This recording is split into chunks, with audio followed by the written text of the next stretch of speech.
El 13 de mayo de 2026, la Comisión Europea respondió a 1.100.000 firmas. El 12 de mayo, en Tijuana, secuestraron a una mujer trans, le cortaron el pelo, le pusieron ropa de hombre y la obligaron a reconocerse como hombre. Todo esto frente a cámaras. El 17 de mayo, en Bogotá, un candidato presidencial prometió prohibir lo mismo que pasó en Tijuana. 3 países, 5 días. Una sola pregunta que todavía no nos atrevemos a responder con la palabra adecuada. Tortura. ¿Por qué cuesta tanto llamarla así?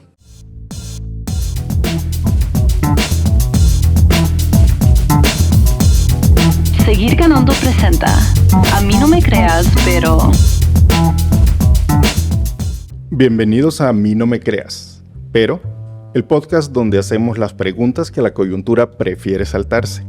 Soy Elmer Mengíbar, grabamos desde la Ciudad de México, el episodio 5. Hoy hablamos de lo que mucha gente todavía llama terapias de conversión y que vamos a decirlo desde ya, no son terapias ni convierten nada. Conmigo en el estudio está Iván Tagle Durán, director de YAG México. Iván, gracias por estar acá. Muchas gracias por la invitación, estoy muy contento de poder compartir. Para esta conversación también pedimos un tiempo a Carolina Giraldo, una representante de la Cámara en Colombia, por el departamento de Risaralda. Carolina es la legisladora que en Colombia ha impulsado la prohibición de las terapias de conversión, de las mal llamadas terapias de conversión en Colombia, y ha tenido ya 3 intentos, está en el tercero, para conseguir una aprobación legislativa.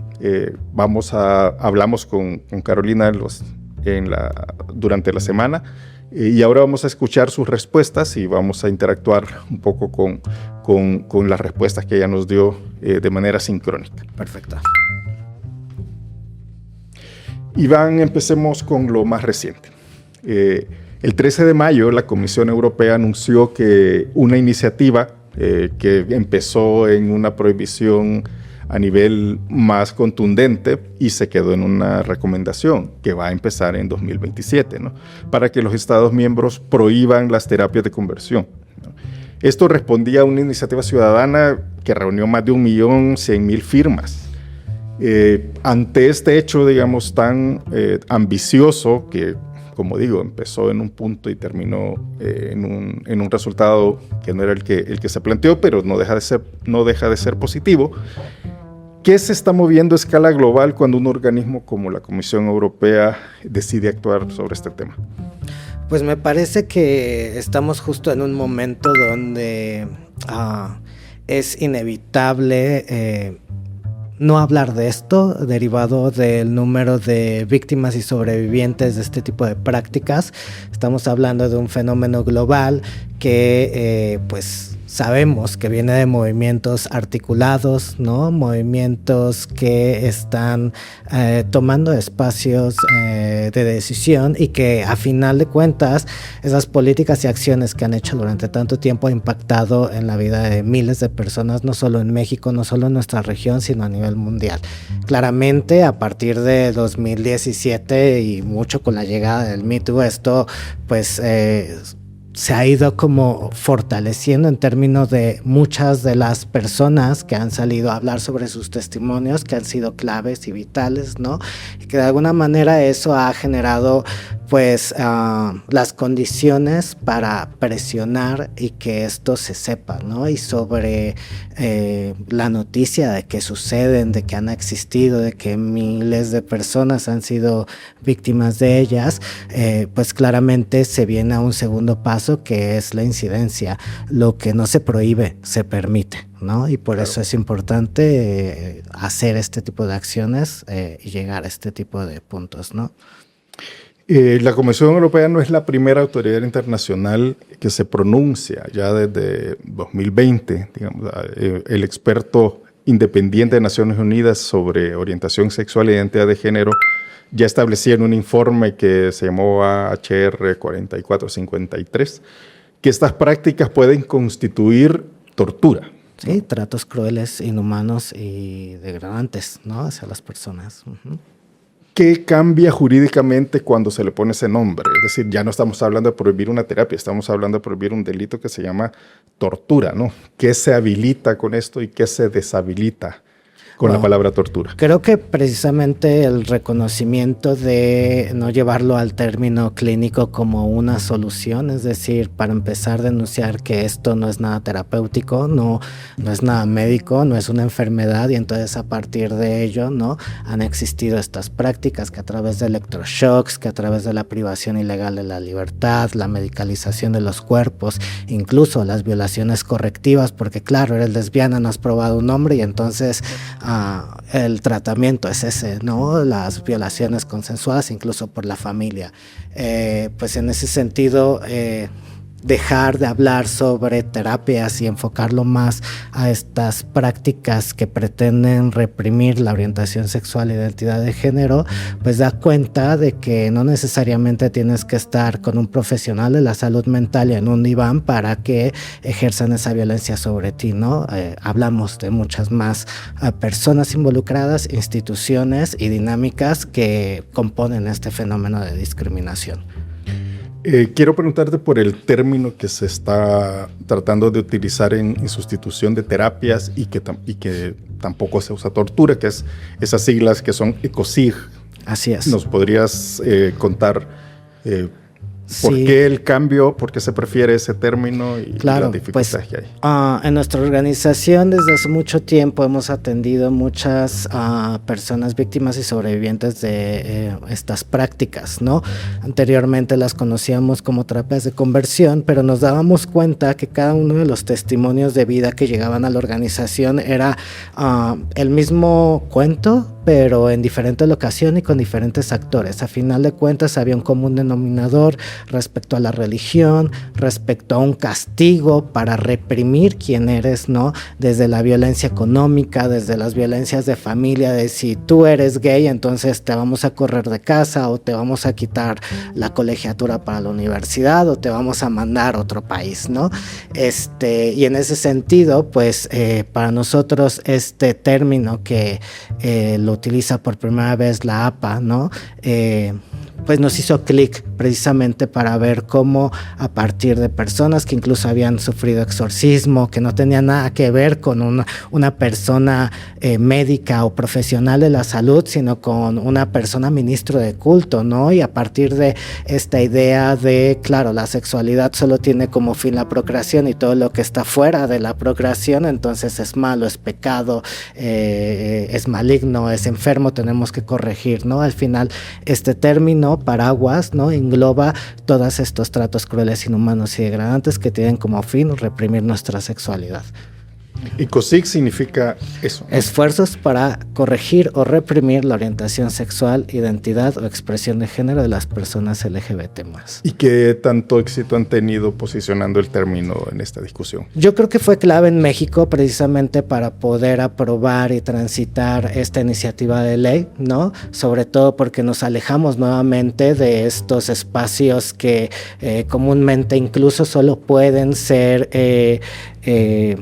como utilizados por personas de cierto estrato social, ¿no? Es decir, no todas las personas tienen dinero para tal vez ir a una terapia o con un psicólogo, ¿no? Entonces, eso nos abrió la posibilidad de que muchas otras personas en México se identificaran con este término de claro, a mí me lo hicieron en la escuela, ¿no? Y era mi profesor, ¿no? Y me llevaba a estos campos, ¿no? O a estos enteramientos. Entonces, creo que han sido las mismas personas sobrevivientes quienes valientemente han alzado la voz, quienes pues han encontrado eco en nuestro país y a final de cuentas eso permitió también saber que más de 500,000 de personas en México ha vivido, ¿no?, algún esfuerzo para pues, reprimir su sexualidad. Y nada, pues sí, o sea, en realidad ha sido un éxito ese término. Al final creo que lo que no se nombra no existe, claro, y lo que no existe no puede estar sujeto a derecho, ¿no? Entonces creo que eso fue un primer paso importante para que las instituciones reconocieran el fenómeno y a partir de eso la propuesta de iniciativa de ley que después se aprobó. A ver, bueno, antes de seguir por Europa, conviene mirar un poco más de cerca para acá, porque mientras la Comisión Europea promete actuar hasta el 2027, en América Latina llevamos años haciéndolo, tú lo sabes mejor que nadie. México aprobó una ley federal en el 2024, después de que 18 estados ya habían reformado códigos locales, ¿no? Argentina, Uruguay las invalidan por la vía de sus leyes de salud mental, según tenemos entendido. Y Colombia, bueno, de Colombia vamos a hablar largo en un ratito. Pero Iván, vos que conoces el mapa regional desde ya, contame, ¿qué se ganó con la ley federal mexicana de 2024? Que las leyes locales no cubrían. ¿Y qué sigue sin cubrir ni una ni la otra? Claro, bueno, lo primero, la posibilidad de que el fenómeno de discriminación pudiera ser nombrado y a partir de ello puesto en leyes. Como bien decía, lo que no se prohíbe en un país se permite, y al reconocer este fenómeno, nombrarlo, ¿no?, y ponerlo como un delito es un primer paso, pero es importante, ¿no?, este mensaje que queríamos dar no solo a nuestro país, sino a la región, que el hecho de que se aprobara una iniciativa de ley no quería decir que esto se resolviera como una varita mágica, sino más bien que fuera un banderazo de salida, porque a partir de que el Estado reconoce que lo que nos pasó, le pasó a las personas, ¿no?, como un delito, tiene la obligación de prevenir el delito y garantizar la no repetición. No hay a nivel mundial una legislación que alcance para reparar el daño a las víctimas o que sea suficientemente funcional, incluso hoy, como para ser un ejemplo en la que todos los países adapten esa legislación.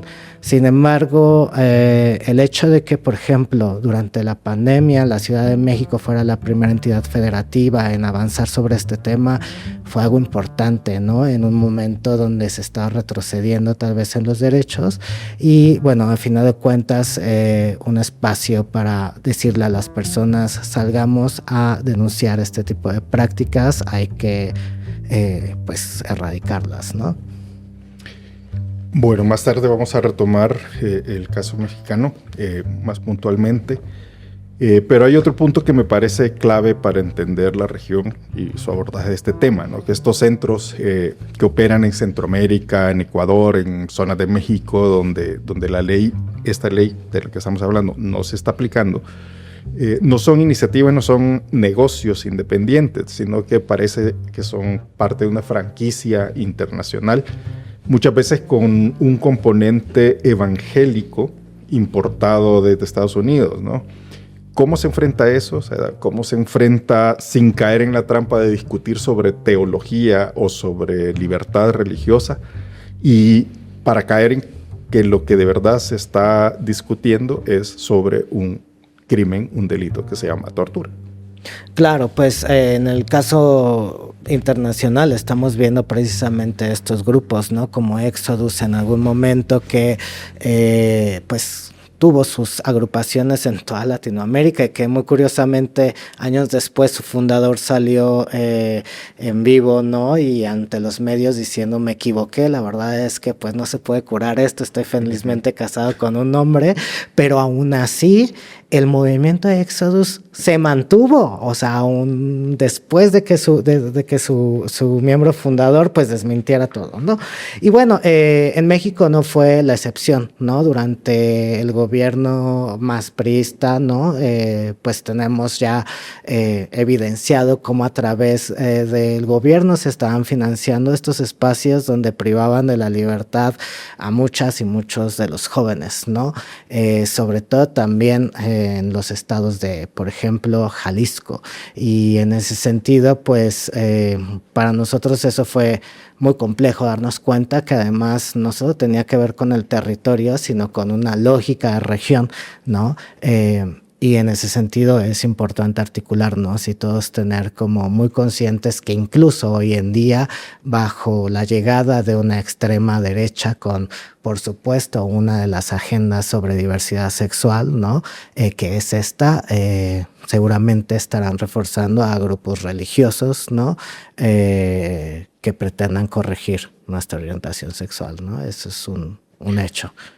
Antes de seguir, quiero que escuchemos un pequeño fragmento de un podcast de Radio Ocote, que es una agencia noticiosa guatemalteca, que abordó este tema hace un par de años. Yo tuve la oportunidad de ser parte del equipo que hizo esta investigación y se recolectaron algunos testimonios de personas que habían pasado por estos procesos y bueno, nos parecía pertinente escuchar directamente de un sobreviviente algunos rasgos. Vamos a escuchar y luego vamos a comentar como para caer y entender que la audiencia también entienda los mecanismos que son muy diversos, pero este es un tipo muy ligado también a las prácticas de estos grupos evangélicos.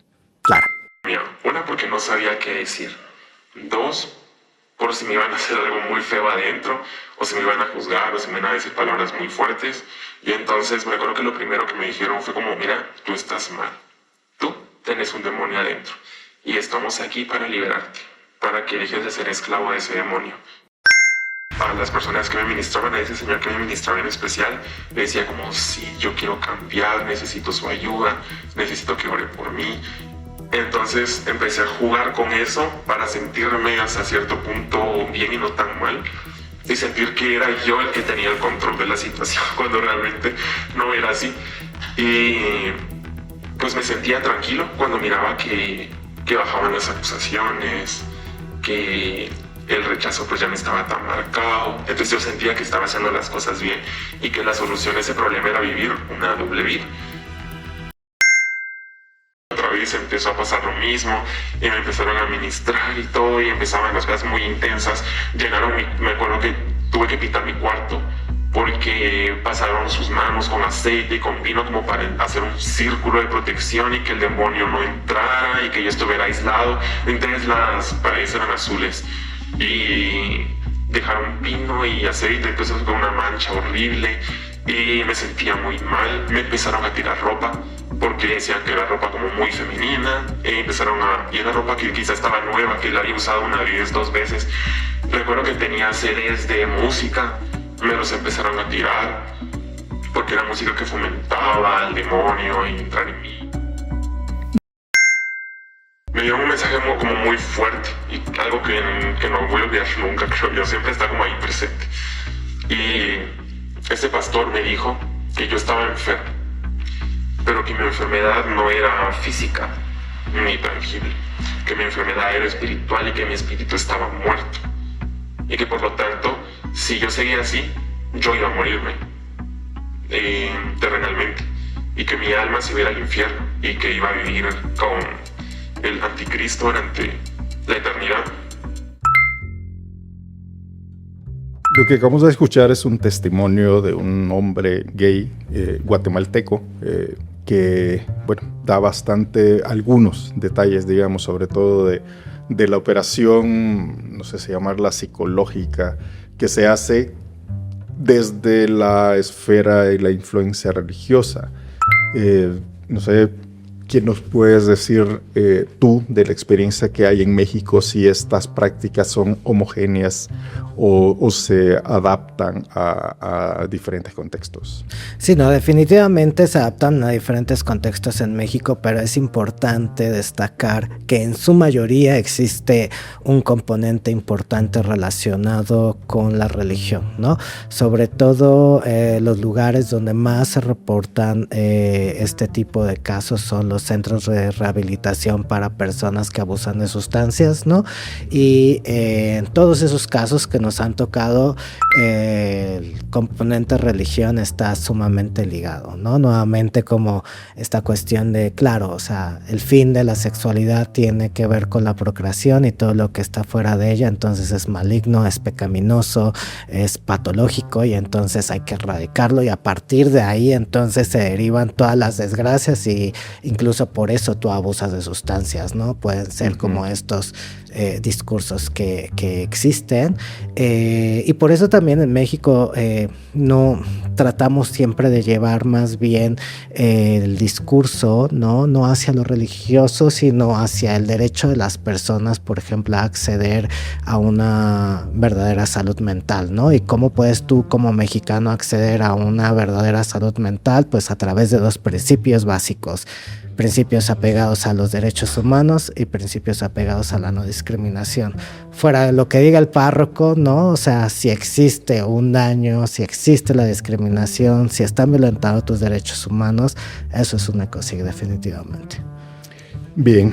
Bueno, gracias, Iván. Vamos a cerrar este bloque acá. Vamos a una breve pausa y volvemos con lo que está pasando en Colombia, donde vamos a retomar la conversación que tuvimos con Carolina Giraldo, que es la representante de la Cámara, que, como ya dijimos, lleva ya 3 intentos para que esta prohibición se vuelva ley, y donde por primera vez en la región el tema entró en una campaña presidencial. Así es que volvemos ahora. Bueno, como anunciamos, vamos a escuchar ahora las respuestas de Carolina, que Carolina nos dio en esta entrevista que grabamos hace 2 días exactamente. Y bueno, vamos a ir comentando acá con Iván algunas de sus respuestas. Empezamos preguntándole a Carolina qué había aprendido de los procesos anteriores que la prensa llamó como hundimiento, ¿no? Esos titulares: se hunde la iniciativa de la representante. Pero esto ella lo enfoca desde el aprendizaje, y vamos a escuchar lo que nos dijo que ha aprendido en este proceso para conseguir esa prohibición. En realidad, la lucha por la prohibición de las mal llamadas terapias de conversión en Colombia comenzó incluso antes de que yo llegara al Congreso. Había habido un primer intento, lo hizo el entonces congresista Mauricio Toro. Ahí no se logró siquiera que se debatiera por primera vez, ni un solo debate. Luego yo llevo 2 intentos más, o sea que ya van 3 veces en Colombia en donde hemos intentado, y hay que intentarlo hasta que sea ley o hasta que la Corte Constitucional emita una sentencia, que tampoco existe en nuestro país. En Colombia nunca se ha legislado para los sectores LGBT. Esto es muy importante tenerlo en cuenta. Todos los derechos los hemos ganado gracias a la Corte Constitucional. Matrimonio, adopción, salud para personas trans, todo ha sido vía la Corte Constitucional. Entonces, el Congreso, la verdad es que todavía tiene esa deuda histórica para las personas LGBTIQ+. Iván, esto que acabamos de escuchar de Carolina sobre el tema de las deudas que tienen los legisladores con los derechos de las personas LGBTIQ+, que se han ganado en una corte, en una pelea judicial, pero no en legislación, que parece algo que lo que debe importarnos es el resultado, pero creo que no. ¿Se parece esto a lo que ha pasado en México? No, completamente alejado.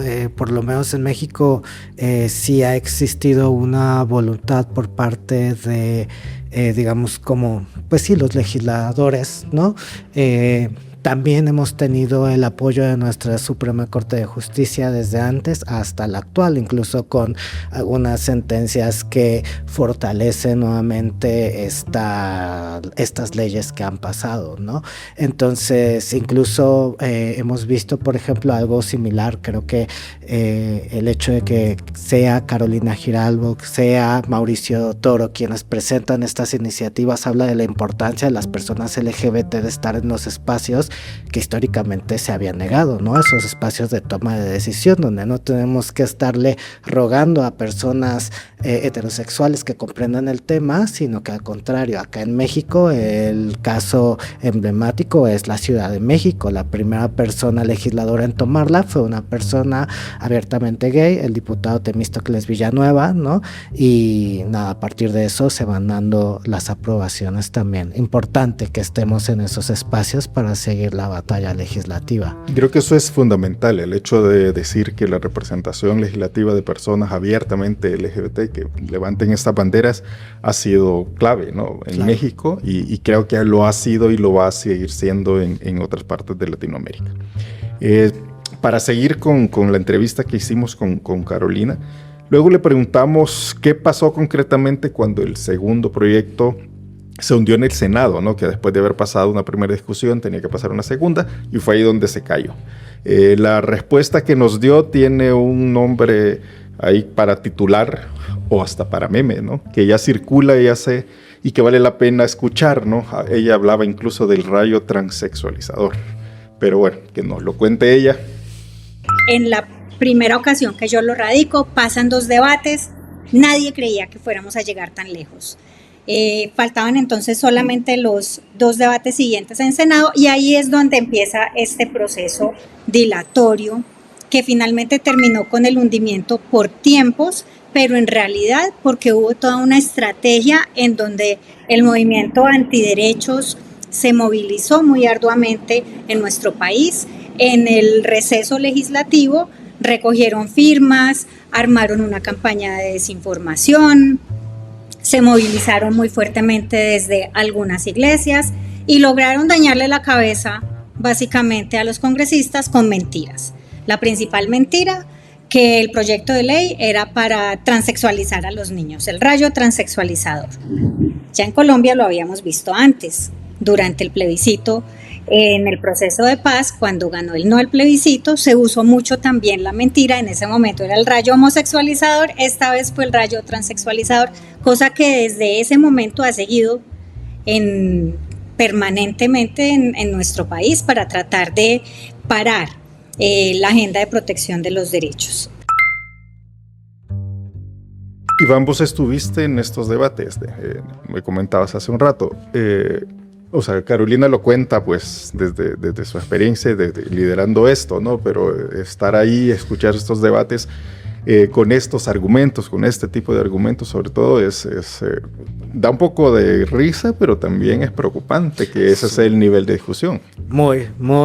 Estábamos justamente en algunas de estas audiencias y los argumentos básicamente nos daban como resultado de no se puede establecer un diálogo, o sea, no hay forma de entablar esta comunicación, ¿no? Pero creo que es importante tener esos espacios y dar la batalla en los debates, porque al final somos poseedores de la razón y me parece que todo ese tipo de falacias se discuten y se pelean y se disputan con argumentos y con la verdad, ¿no? Y pues lo hemos visto con el tema del matrimonio igualitario, con el hecho del desarrollo libre de la personalidad, ¿no? Al final, tener estos espacios y posicionar nuestros temas y los mensajes clave van a ser vitales para ir gestionando el cambio social.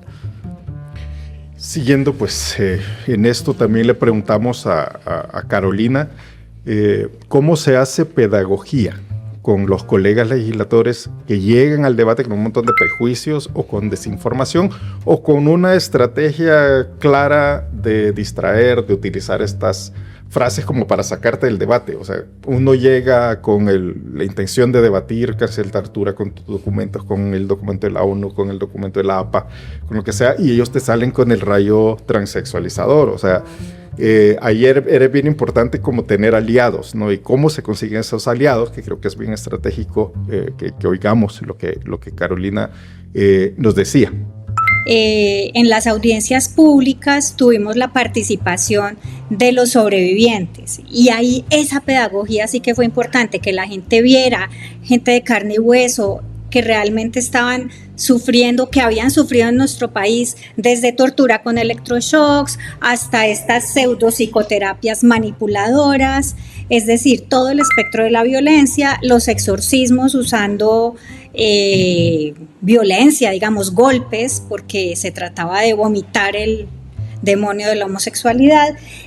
Y la gente en Colombia muchas veces lo que nos decía, y mis colegas me decían, ¿cómo que esto está pasando en Colombia? Es que no teníamos ni idea que esto estaba pasando. Entonces, por eso la pedagogía es tan importante, simplemente para contar que a 1 de cada 5 personas LGBT en nuestro país le ha pasado algo como esto. Es que es realmente inaudito. Mucha gente no sabe, entonces de ahí la pedagogía y la importancia de contar lo que sí pasa.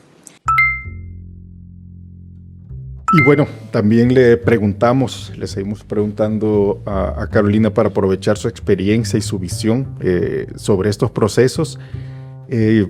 Caímos también en el tema de las iglesias, ¿no? Porque son las que más se movilizan y porque los argumentos más usados en este tipo de leyes es la libertad religiosa, ¿no? Que estas terapias, que estas torturas son parte de la libertad religiosa. Frente a esto, Carolina nos dijo algo bien importante. Después de que se aprobara en segundo debate, que estos movimientos antiderechos se movieron de manera muy fuerte. ¿Qué pasa? Activaron desde algunas iglesias, y tengo que decir algunas, porque otras iglesias nos apoyaron. Y ahí creo que eso también es un mensaje que quiero dejar. A veces cuando pensamos en los sectores religiosos creemos que son homogéneos, pero la verdad es que también hay divisiones, son heterogéneos, y hay unas iglesias que nos han apoyado y toda una red de espiritualidad en donde de todas las religiones, judíos, musulmanes, protestantes, incluso unos sectores de pastorales de la Iglesia Católica estuvieron apoyando el proyecto de ley. Pero desafortunadamente las mega iglesias de carácter más pentecostal, neopentecostal, lograron transmitir de manera muy simple las mentiras. Entonces teníamos pancartas que decían que el proyecto de ley pretendía el cambio de sexo a niños de 2 años. Y pues claramente no tenía nada que ver con esto. Con esto, Iván, la curiosidad que me surge es si ya ha trabajado en México con iglesias aliadas, o sea, si también podemos encontrar esa división dentro de las mismas expresiones religiosas y encontrar algunas que sí apoyen esta lucha. Sí, definitivamente fueron clave, creo que incluso para un poco inhibir la participación activa, por ejemplo, de la Iglesia Católica, ¿no? Y en ese sentido creo que hubo una situación muy interesante donde no vimos tan activamente acá en México a estos grupos, y me parece mucho que tiene que ver porque saben qué se hace dentro de estos espacios, ¿no? Y me parece que esa mesura fue un poco el no queremos empaparnos o meternos en esta discusión porque vamos a salir perdiendo fuertemente.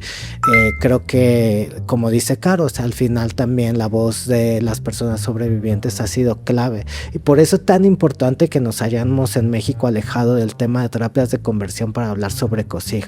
Cuando nos acercábamos a los legisladores, básicamente le preguntábamos a un legislador muy conservador: ¿usted está a favor de que abusen sexualmente a una mujer? No, pues claro que no. Ah, bueno, pues esto que está legislando tiene que ver sobre eso, ¿no? ¿Está a favor de que castren químicamente a una persona menor de edad, a un niño? No, pues no.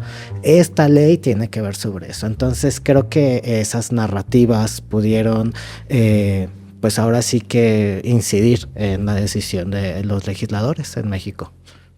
Ya vamos a volver un poco sobre estos puntos.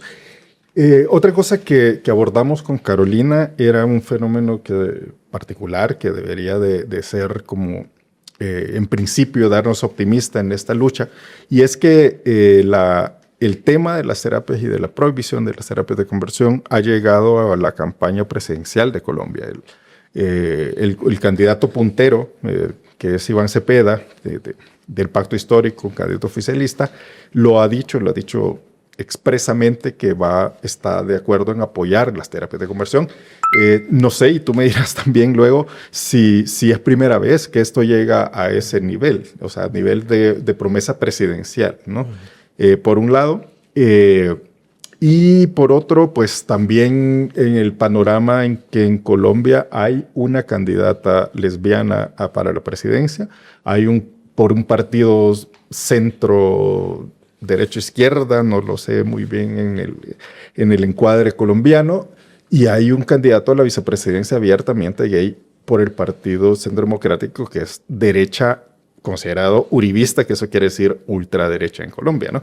Que es un fenómeno interesante y cómo esto se pinta en la campaña. Entonces, abordamos eso con Carolina y bueno, esto fue lo que nos dijo. En varios debates presidenciales a los que no asisten los punteros, pero asisten otras personas, se les ha preguntado por terapias de conversión. Hubo un debate en una universidad en donde con paletas les preguntaron a 3 o 4 candidatos si estaban o no de acuerdo con terminar las mal llamadas terapias de conversión, y todos dijeron no, eso se tiene que acabar. Y recientemente vimos que en Plaza Pública el candidato Cepeda del Pacto Histórico también dijo que él estaría de acuerdo. Entonces, en realidad, del abanico de candidatos, varios se han comprometido con una agenda, digamos, a favor de nuestros derechos. Yo quisiera que fueran todos, y para eso lo importante es que también quienes estén en cada una de las candidaturas le pongan esa agenda a los candidatos, porque tampoco puede ser una cosa de es que yo me comprometo, pero que de pronto sea una cosa simplemente para ganar votos y que no sea un compromiso real. El tema no solo entra en campaña como un compromiso, entra también, y esto es lo que explicó Carolina, también y con mucha claridad, como un mecanismo de ataque, ¿no? El mismo dispositivo de desinformación que ella vio operar en el Senado en el 2024 está operando ahora contra candidaturas LGBT en la elección actual. Esto es lo que nos contó. En la campaña en Colombia hemos visto muchas como signos de homofobia muy claros, de todas las campañas hacia todas, hay que decirlo. Tenemos en este momento una mujer abiertamente lesbiana compitiendo por la presidencia, la exalcaldesa de Bogotá, Claudia López. Tenemos a una fórmula vicepresidencial, un hombre abiertamente gay, Juan Daniel Oviedo, quien es la fórmula de Paloma Valencia. Tenemos figuras que desde la izquierda han estado también con estos temas, pero sobre todo en el caso de Juan Daniel Oviedo, la fórmula vicepresidencial ahora de Paloma Valencia, como básicamente hay 3 punteros en las encuestas, uno es Iván Cepeda, la otra es Paloma Valencia y el otro es Abelardo de la Espriella. Entonces vemos que a Juan Daniel Oviedo le han seguido con estas mentiras que se inventaron en ese momento con las mal llamadas terapias de conversión. Ahora se lo dicen a Juan Daniel Oviedo, es que usted lo que quiere hacer es cambiarle el sexo a los niños. Incluso hablan de cambio de sexo genético. O sea, es demasiado. Iván, esto que dice Carolina sobre los ataques a las candidaturas LGBT, bueno, creo que es prevenible, ¿no? O previsible, mejor dicho. Pero con lo de tipo de ataques, o sea, tan sofisticadas como el cambio genético en la sexualidad y ese tipo de cosas, ¿se da también en México?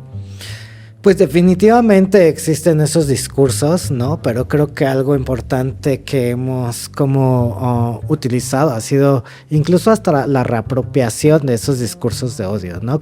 Encontrar contranarrativas a los discursos ha sido algo que nos ha ayudado bastante como para la pedagogía, ¿no? Y que no sé, llevemos a lo absurdo ese tipo de comentarios y de alguna manera dejemos el punto que queremos sobre el tema y sobre eso entonces ir ganando más aceptación frente a las razones que damos, ¿no?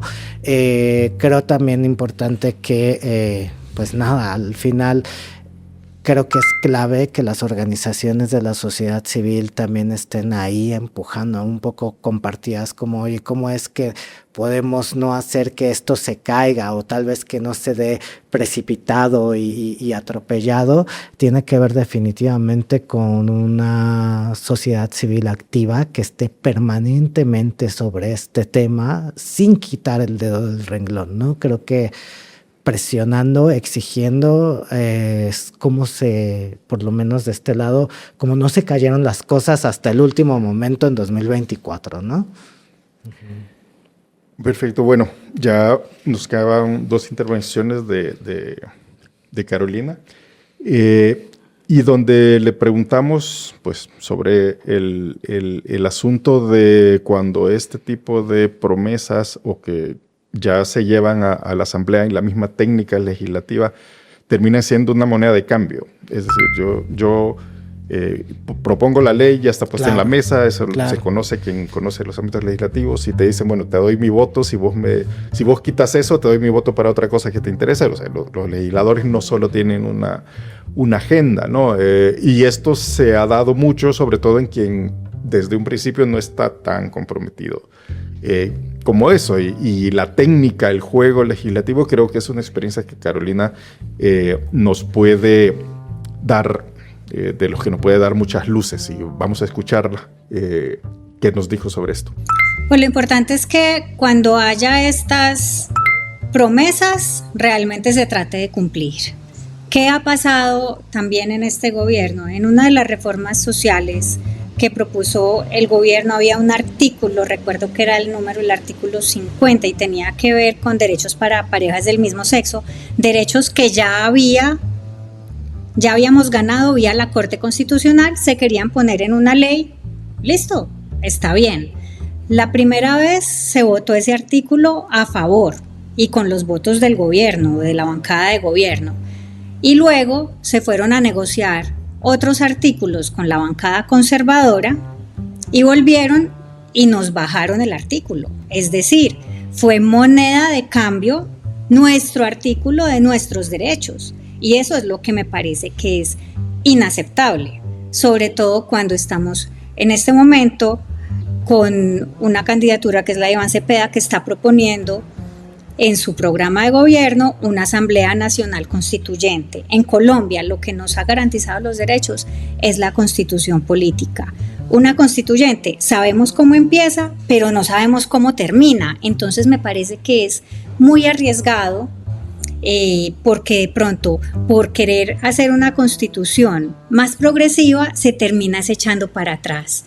Y con la emergencia que hemos visto en estos años de los grupos fundamentalistas, antiderechos, que incluso van a ser más en el próximo Congreso de lo que fueron en este, pues a mí le tengo mucho temor a que finalmente esa propuesta de constituyente termine siendo una constituyente regresiva en lugar de progresista. En México, ¿has visto tú en los diversos procesos, en los estados y ya en la discusión federal, el tema de la moneda de cambio, digamos, la causa específica de la prohibición u otras?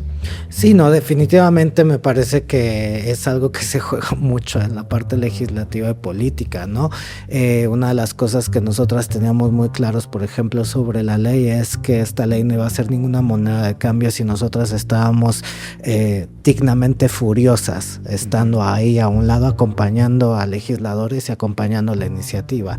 Y por otro lado, sabíamos muy bien que teníamos que tener en cuenta cuáles iban a ser nuestros irrenunciables. Y uno de esos irrenunciables era que si esta legislación en las comisiones, en las negociaciones se tornaba contraria a los derechos de nuestras poblaciones, entonces tendríamos que desistir, ¿no? Un ejemplo muy específico es como esta legislación no queríamos que pasara en México de solo hasta los menores de edad. Si tienes más de 18 años sí puedes ir con un terapeuta, y es como no puedes porque no es una enfermedad, o sea, no puedes estar aceptando que esto es una enfermedad, y hay muchas legislaciones en el mundo que básicamente lo dicen. Para nosotros eso hubiese sido algo terrible porque sería regresar a antes de 1990, donde la Organización Mundial de la Salud nos consideraba como unos enfermos. Y bueno, afortunadamente un poco cerrando esta parte, ¿no? Decirte que en México también durante las elecciones de 2024 todas las candidaturas se pronunciaron en contra de estas prácticas, y una de las preguntas en el debate presidencial fue ¿qué opinas sobre esto? Todas, incluso el partido más conservador, que era quien financiaba estas prácticas, su candidata, ¿no?, se pronunció en contra de estas prácticas. Me parece que eso fue vital para que, de hecho, esta iniciativa de ley fue la última en votarse a las 2:30 de la mañana y en pasar en la legislatura de 2018 a 2024, y creo que eso fue un medidor importante de cómo estaba la sociedad aceptando o no el tema, y afortunadamente fue favorable para nosotras, ¿no? Bueno, qué bueno que mencionas eso, porque tiene mucho que ver con la última pregunta que le hicimos a Carolina. Es decir, que al final los éxitos o los avances, que todo avance es un éxito en sí mismo, se logran con ciertas actitudes y cierta comprensión, digamos, del contexto y lectura del momento. Y le pedimos a Carolina que diera un consejo, digamos, a algún legislador o legisladora joven de un país centroamericano o de otro país sudamericano, que llega con la ilusión de impulsar una ley como esta, con una agenda LGBT bajo el brazo. ¿Qué consejo le daría a esa persona para que pudiera y se mantuviera en esta lucha? Y esto fue lo que nos dijo. Bueno, primero que no lo dejen de hacer por miedo. Sí, no lo dejen de hacer por miedo. Segundo, está nuestra experiencia, los cambios que le hicimos al proyecto de ley, están los proyectos de ley de diferentes países de donde se pueden recoger desde el derecho comparado cosas muy interesantes, pero sobre todo, trabajen con las iglesias que apoyan nuestros derechos, muéstrenle a las personas en sus países que la religión no se puede usar para ir en contra de nuestra población. Y para eso, estos líderes religiosos que sí nos apoyan y mostrar que existen es muy importante. Y no dejen de hablar con los padres de familia. No dejen que la agenda de la ultraderecha se apropie de la palabra familia, porque nosotros también tenemos familias, constituimos familias, y lo que hacemos para prohibir las terapias de conversión va a significar mejor ambiente en el núcleo familiar, porque las terapias de conversión acaban con las familias. Es lo que rompe las familias. Entonces, muchas veces la voz de los padres de familia, de los tíos, de los primos que han apoyado a esas víctimas de terapias de conversión se vuelve una voz también muy importante. Entonces, por un lado, la voz de los sobrevivientes es esencial. Por otro lado, la voz de los líderes religiosos que nos puedan apoyar. Y tercero, la voz de los familiares. Que se note que este es un asunto también de familias, para que la ultraderecha no quede con las palabras religión o familia, y que nosotros también podamos mostrarle al mundo que lo único que estamos pidiendo es que no nos torturen. Este episodio se grabó una semana antes de las elecciones presidenciales en Colombia. Para la publicación, ya se conocen los resultados que mandan a la segunda vuelta a Iván Cepeda, comprometido con prohibir los ECOSIG, y a Abelardo de la Espriella, sin pronunciamiento sobre el tema, pero con una campaña nutrida de mensajes homofóbicos, misóginos e impregnados de violencias machistas. Después de escuchar a Carolina, pues volvemos a México y volvemos a una situación y a un territorio muy específico en México, que es un hecho que comentamos, que fue sobre lo que pasó en Tijuana hace 11 días, ¿no? El 12 de mayo, que para quien no esté al tanto de esto, que fue una noticia que se dio a conocer precisamente porque los perpetradores, digamos, de esta tortura lo divulgaron en redes sociales, donde agarraron a una patrulla espiritual, como se hacen llamar. Tomaron a una mujer trans, se la llevaron a un centro llamado Jiré, le cortaron el cabello, la obligaron a vestirse con ropa de hombre, la obligaron a reconocerse hombre frente a una cámara hablando en TikTok. Y este detalle no parece menor porque eso pasó en Baja California, ¿no? Que tiene un código penal la prohibición de las prácticas de conversión, la ley ya existe. ¿Qué nos diste ese caso sobre la diferencia entre que haya una ley y que se respete esa ley? Ya, bueno, primero que nada, lo importante, el reconocimiento público, ¿no?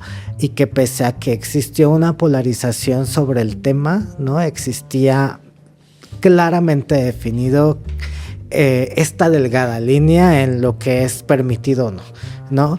Y me parece que es un caso que evidencia también la falta de sensibilización, el desconocimiento de las leyes, el hecho de que una ley tiene que anteceder al cambio de las dinámicas sociales, y eso también evoca un compromiso importante que todos los activistas y todas las personas que quieran hablar sobre este tema tienen que tener presente, y es una ley que no está acompañada con políticas públicas, es una ley muerta, ¿no? Es decir, se necesita que una vez que el Estado reconoce este fenómeno como un delito, genere las acciones, programas, planes y políticas públicas necesarias para que la ley no solo pueda operar, sino que realmente pues prevengamos que este fenómeno se dé, ¿no? Y en ese sentido, capacitar a las fiscalías, ¿no? ¿Qué hacer en caso de esto? Ellas ni siquiera, muchas veces los jueces ni siquiera saben que es una persona transexual. Imagínate ahora hablarles de que existe una ley de ECOSIG, ¿no? Definitivamente, por eso decimos que esta ley es un banderazo de salida. Tenemos que empujar a la acción, y la acción ahora son esas políticas públicas, ¿no? Ya se reconoció, ya está escrito, luchemos entonces porque esas políticas públicas se den precisamente para que todas las partes sepan cómo actuar. Quienes hacen un gran trabajo ayudando a personas que abusan de sustancias, pues tienen que ser capacitadas, tienen que ser profesionalizadas. También los mismos centros de personas LGBT tenemos que ser capacitados y profesionalizados para no ejercer violencia, ¿sabes? O sea, creo que hay mucho que hacer todavía, y este caso es claramente una radiografía de lo que pasa con estas leyes, ¿no? Bueno, Iván, ya para cerrar, quiero que nos ayudes a hacer un mapa rápido de lo ganado. Siempre se ha dicho que somos muy buenos diciendo lo que nos falta y lo de las luchas, pero a veces se nos olvida recapitularle a la gente y ante nosotros mismos que hemos ganado. Y que creo que eso es lo más inspirador para ponernos en la cabeza que podemos seguir ganando, ¿no? Entonces, no sé, quiero preguntarte a ti unos 5, 4 hitos que tú puedas decirnos aquí, que inspiren y que den una señal clara que podemos seguir ganando.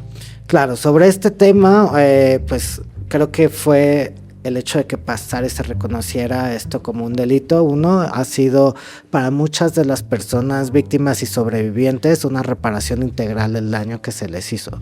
Además que era una deuda histórica, ¿no? Y por supuesto, nuevamente creo que esto ayuda a reflexionar en México de qué manera queremos acceder también a la salud mental, ¿no? Bajo ciertos principios, y en términos generales del movimiento LGBT, pues creo que son 4 momentos. El primero, quienes salieron a la calle en estas primeras marchas, y a quienes debemos que pavimentaron ese camino para estar el día de hoy tú y yo hablando, ¿no? El segundo, creo que la respuesta de las compañeras lesbianas y las banda gay en la época de la pandemia del VIH-Sida, que diezmó a nuestras poblaciones, pero que existieron ejercicios importantes que sacaron a flote, ¿no? Y la otra, por supuesto, la lucha por los derechos civiles, ¿no? políticos, matrimonio, adopción, identidad de género, prohibir terapias de conversión, acciones afirmativas, que nos lleva al último punto, ¿no? Que creo que me da mucho orgullo tener, por ejemplo, a nuestros primeros alcaldes abiertamente gay, nuestros senadores, senadoras lesbianas, secretarios de Estado, donde antes para ser político en México tenías que casarte con estrellas de tele, ¿no? Con actrices, por ejemplo. Y eso a mí me da mucho gusto de que vamos evolucionando, vamos ganando espacios y que tenemos que estar en la mesa donde históricamente nos habían negado estar, que es en la mesa donde se toman decisiones, ¿no? No tenemos que estar rogando por nuestros derechos, tenemos que disputar el poder y me parece que esa historia nos lleva justo a este momento que estamos viviendo. Bueno, Iván, gracias por esta plática. Sobre todo, gracias por lo que haces a diario en tu trabajo, con lo que hace Jack y tu equipo. Un saludo a todo el equipo de Jack, que sabemos que son súper entregados a todas estas causas, y a hablar de esto cuando sea. Esperamos tenerlos pronto nuevamente en esto. Así y será. Aquí está. Muchas gracias por la invitación. En 5 días vimos 3 escenas. Bruselas anunciando que va a actuar en 2027. Tijuana, donde la ley existe, pero el agresor publica el video. Bogotá, donde varias candidaturas presidenciales se pronuncian por primera vez sobre un tema que durante años fue considerado marginal. Pero si solo miramos estas 3 escenas, nos perderíamos el mapa más grande, porque esta historia no empieza este mes y no termina en estos 3 países. Empezó en Brasil, en 1999, cuando el Consejo Federal de Psicología prohibió que los profesionales ofrecieran lo que entonces se llamaba cura gay.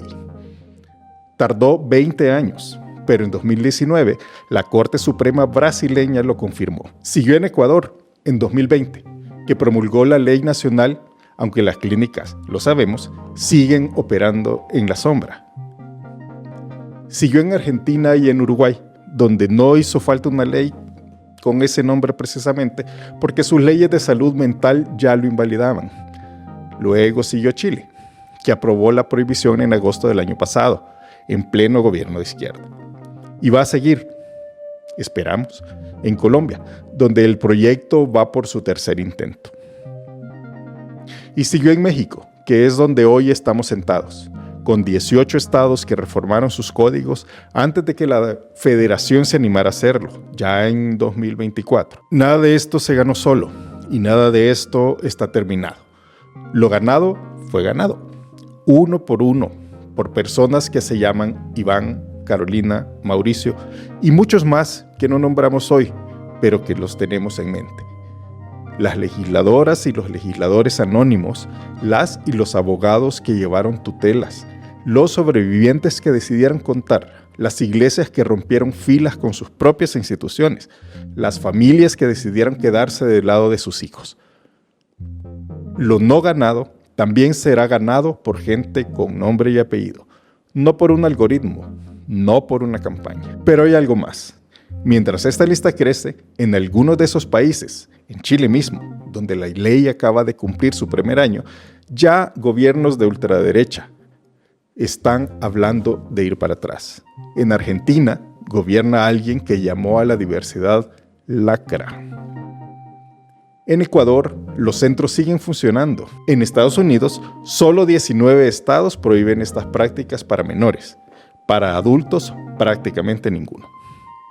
La región no avanza en línea recta, avanza, retrocede y vuelve a empujar. Lo que sí sabemos es esto: cuando una sociedad acepta que se puede torturar a una persona para corregir lo que es, está ensayando cómo tratar al resto. Cuando una sociedad nombra esa práctica como tortura, está reconstruyendo el Estado de Derecho. La pregunta no es si vamos a seguir ganando, la pregunta es a qué velocidad y a qué costa. Gracias, Iván, por estar acá. Gracias, Carolina, por haber dado tu tiempo. Gracias a la Agencia Ocota por permitirnos usar su fragmento de su podcast. Y gracias a ti que llegaste hasta acá. Soy Elmer Mengíbar.